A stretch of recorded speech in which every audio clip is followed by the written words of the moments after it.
नमस्कार। मैं यशपाल हंस करनाल से। आशा है आप प्रसन्न होंगे, ईश्वर की कृपा होगी।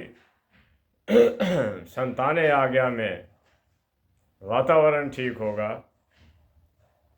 घर में बुजुर्ग ठीक होंगे, उनके आशीर्वाद आपको मिल रहे होंगे और आपका उनके प्रति आदर बना होगा। अगर ऐसा ना हो तो प्रभु से कामना करता हूँ कि वो इसे करे। आज का विषय कोई विशेष विषय नहीं है, सिर्फ ये देख रहा हूँ कुछ दिन से। पहले कभी मन में आता था कि रोग बहुत बड़ा दुख है, फिर बाद में ये मन में आने लगा कि नहीं, आर्थिक तंगी बहुत बड़ा दुख है। फिर मन में आने लगा कि नहीं, बदनामी बहुत बड़ा दुख है। ये भी मन में आने लगा कि समन्वय दुख ना होना। लेकिन कुछ दिन से गहन रहस्य जानने की कोशिश कर रहा हूँ। लोगों से टेलीफोन पर बात, वैसे बात होती रहती है, मिलना जुलना लगा रहता है। जीवन है, समर्पित है। मैंने महसूस किया कुछ दिन से कि धन सुख का आधार नहीं है कि बहुत ज़्यादा धन हो गया, बहुत धन हो गया जी तो सुख हो गए। मैं तो समझता हूँ बहुत ज़्यादा धन हो जाए तो दुखों का आधार बन जाता।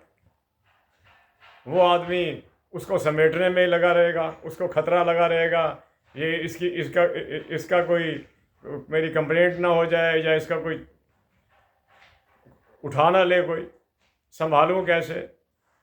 ये भी एक दुख है। सीमा में हर चीज़ सीमा में अच्छी है। जो भी कोई चीज़ सीमा से बाहर चलेगी, समझ लो हमारी ना रही वो। आज कुछ दिन से कुछ ऐसे टेलीफोन्स आ रहे हैं जिसमें बातें हो रही हैं कि मेरी पत्नी ना रही, मैं अकेला हो गया, मेरा पति ना रहा, हम अकेले हो गए, बच्चे हैं, काम करने वाला कोई है नहीं, गुजारा नहीं हो रहा। इसे दुख कहते हैं। ये एक बहुत बड़ा दुख है कि बीच मझधार में नैया डूब गई और संतानों के पर क्या दुष्प्रभाव पड़ा कि उनकी विद्या रुक गई, वो तरक्की से रुक गए। अब जितनी किसी की विद्या ज़्यादा होगी तो वो तरक्की ज़्यादा करेगा। अगर बच्चे प्राइमरी स्कूलों से ही उठा लिए गए या हाई स्कूलों से ही उठा लिए गए तो उन्होंने फिर छोटे ही काम करने हैं, थोड़ा ही काम, दुकान पर नौकरी कर ली, तब भी गुजारा। ये है दुख। वो दुख सबसे बड़ा है जिसके अंदर पुत्र और पुत्र वधू लड़ रहे हों और बुजुर्गों को तमाशा दिखा रहे हैं। ये जीवन का एक नर्क। मैं सोच रहा था उन बुजुर्गों का भी कोई जीवन है जिनको अपनी वृद्धावस्था वृद्ध आश्रमों में काटनी पड़े। कोई जीवन नहीं। ये दुख है। पैसे की कमी, आर्थिक तंगी है, मैं माना, तंग करती है, लेकिन ये भयावह दुख है। ये तो क्या होना, भयंकर रोग लग जाना जिसका कोई ट्रीटमेंट नहीं है, इलाज नहीं है। अगर इलाज है तो हमारी पकड़ से बाहर है। इतना धन नहीं है हमारे पास, इतना धन नहीं है। ये दुख है। बहुत देर तक आप ना धनवान रह सकते हैं ना निर्धन रह सकते हैं। ये सिद्धांत ही नहीं है। कुछ मुद्दत के बाद धनवान व्यक्ति को निर्धन होते देखा जाता है, निर्धन को धनवान होते देखा जाता है। जिनके घर नहीं होते उनके कई कई घर बनते देखे। लेकिन जब व्यक्ति, अब कोई व्यक्ति हो, स्त्री है, पुरुष, उसका पति चला गया, पति है तो उसकी पत्नी चली गई, बच्चों के, यानी कि उसके लिए कितनी बड़ी समस्या है कि बच्चों की रोटी बना के देनी है, बच्चों को स्कूल भेजना है, बच्चों का जीवन कैसे बनाऊं, बच्चों का विवाह कैसे करूं। ये होते हैं असली दुख। और इन सब दुखों का जो मूल आधार है वो शनि है और बृहस्पति है।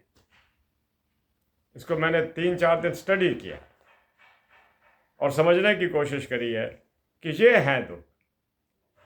और दुख क्या है? बच्चे की शादी कर दी, लड़की की शादी करी या लड़के की करी, कोई निर्वहन नहीं हो रहा, गुजारा ही नहीं हो रहा। देख रहे हैं बस उनको, लड़ रहे हैं, झगड़ रहे हैं, पता ही नहीं चल रहा कि कारण क्या है।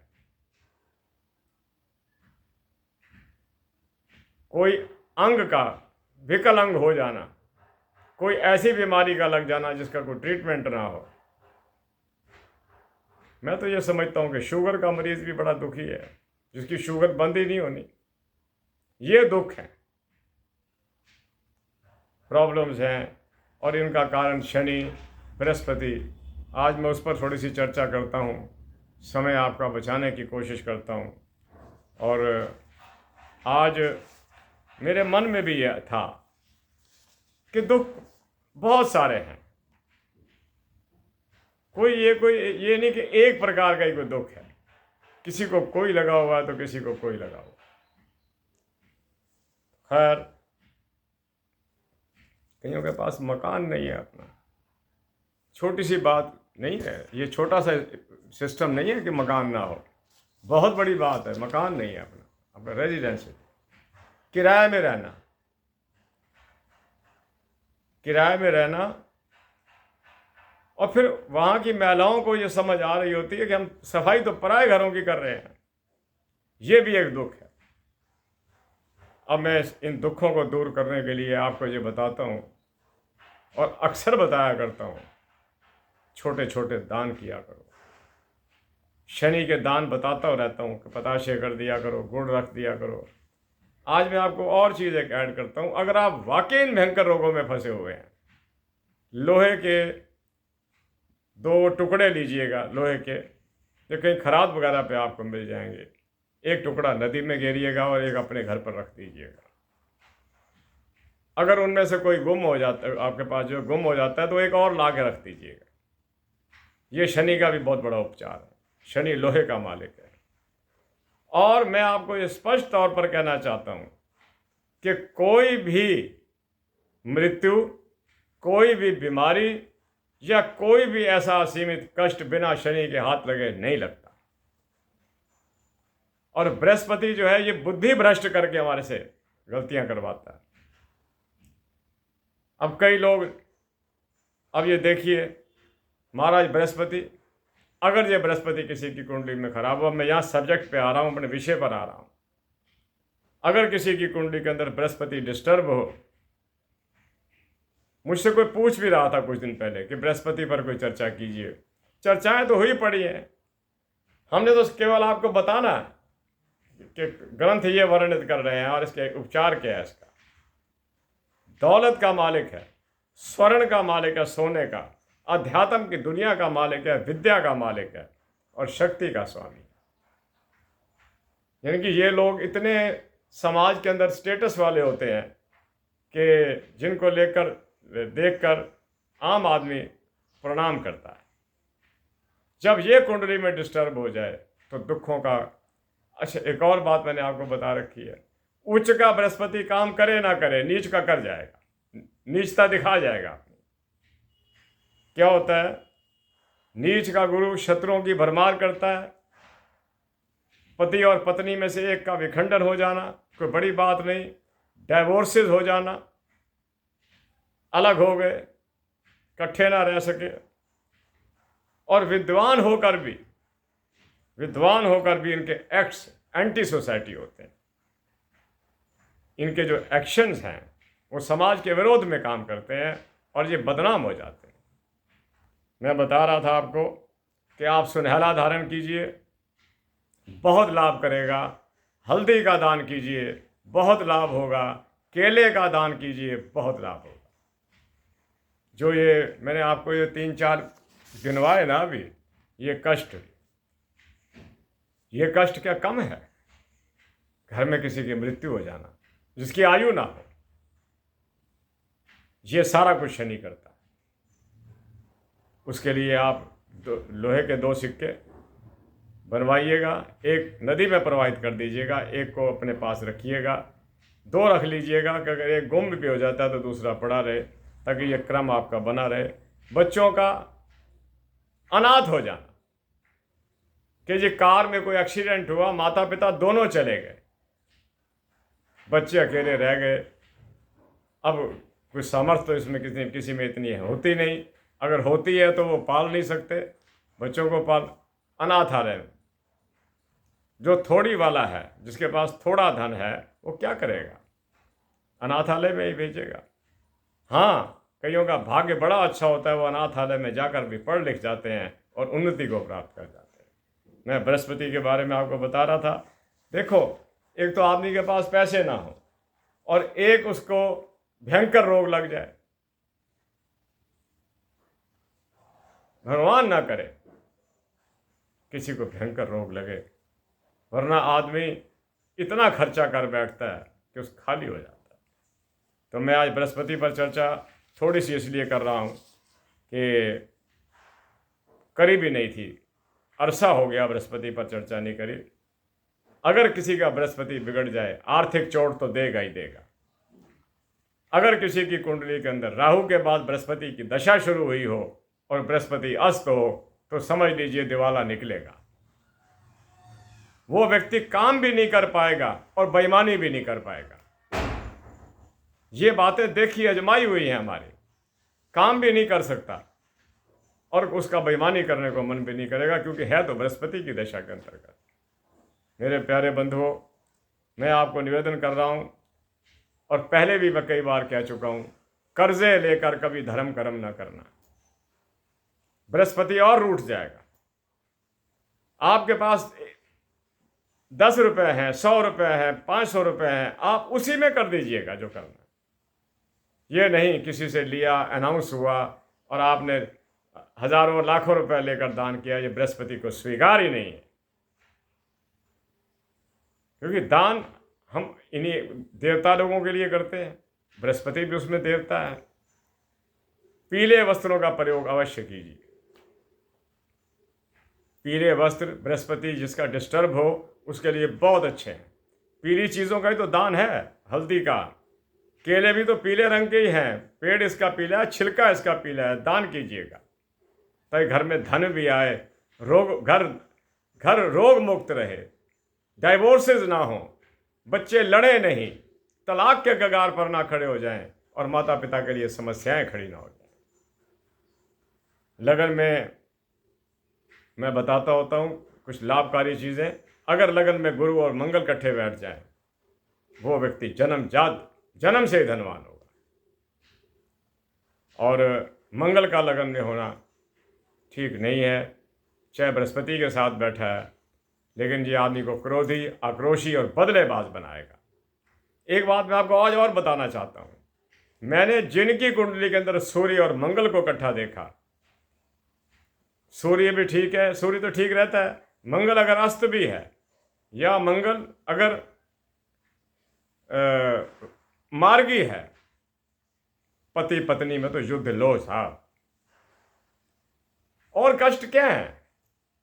ज्योतिष क्या कहती है? और यही कुछ तो कह रही है, वही हम आपको बताते रहते हैं। शनि वहां बैठा हो तो ठीक है, शनि तो एक आधे घर में बैठकर ठीक होता है, बाकी घरों में तो बदले चुन चुन के लेता है आदमी से। अब देखो, परमात्मा की करनी भी पता नहीं क्या कमाल है। छोटी सी आयु के अंदर पति पत्नी में से एक चला जाएगा, दुनिया से चला जाएगा, दूसरे के जीवन का अकेलापन। कई बार उम्र भी ऐसी आ चुकी होती है कि दूसरा विवाह भी नहीं कर सकते। ये कष्ट है, दूसरा विवाह कर नहीं सकते, बच्चे पढ़ नहीं रहे, उनकी पढ़ाई के लिए हमारे पास धन नहीं है, और मायका या ससुराल इतना संपन्न नहीं है कि उनके खर्चे जो है वो खर्चे कर सके। बंधुओं, जीवन में कष्ट ना आए उसके लिए आप एक तो काम किया करो। आप गायत्री मंत्र का जाप, मैं अक्सर आपको कहता हूं क्योंकि मुझे बड़ा प्रिय है, गायत्री का जाप करते रहा करो। 2 महीने में, 4 महीने में, 6 महीने में एक वृक्ष लगा दिया करो। हम संकोच कर जाते हैं, कई बार कर देंगे, चलो अगले हफ्ते सही, बस जिसने अगले हफ्ते को पकड़ लिया, अगले महीने को पकड़ लिया, काम ना हुआ। और वृक्ष लगाएं। आम का मौसम आए तो आम दान कीजिए। आजकल सेब आदि, किन्नू आदि, संतरे आदि आ रहे, कीजिए दान इसका। पीली वस्तुएं हैं ये, बृहस्पति से रिलेट करती हैं। खटास इसके अंदर है, ये राहु से और शनि से रिलेट करती है। दान कीजिए उसका। मैं कहा करता हूं छोटे छोटे दान कीजिए जो आपकी जेब के अनुसार हो। अगर किसी के विवाह में बाधा आ रही है तो किसी अनाथालय में, किसी अंध विद्यालय में कुछ संतरे भेज देना, कुछ किन्नू भेज देना। उन लोगों को नहीं मिलते, भोजन मिल जाता है उनको, 2 जोड़े कपड़े के मिल जाते हैं, लेकिन ये चीज़ें नहीं मिलती। आप उनको भेजिएगा। और मैं आपको एक और चीज़ बताना चाहता हूँ, जो खट्टा पदार्थ खाने का है, खट्टी चीज़ें, समोसे आदि, टिक्कियाँ आदि, ये आप उन स्थानों पर दिया करो जिन लोगों को नहीं मिलती। बैगर्स बैठे होते हैं मंदिरों के, गुरुद्वारों के बाहर, दिया करो। ये आपके लिए कल्याणकारी साबित होंगे। गुरु एक वृद्ध ग्रह है। गुरु एक वृद्ध ग्रह है। आप वृद्धों की सेवा कीजिए, आपके बहुत सारे बिगड़े हुए काम भी संवर जाएंगे। मैं ये नहीं कहता कि आप वृद्धाश्रम में जाओ। अगर आपके आसपास कोई वृद्ध रहते हैं, वृद्धों को सबसे ज़्यादा तकलीफ क्या होती है? बाज़ार से सामान लाने की, कुछ चीज़ लाने की।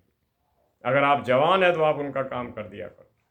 आप लाभ देखिए कैसे होते हैं। आज मैं बड़ा भावुक होकर मैंने दुखों के इस पेज को पढ़ा कि यार बीमारियां भी तो हैं।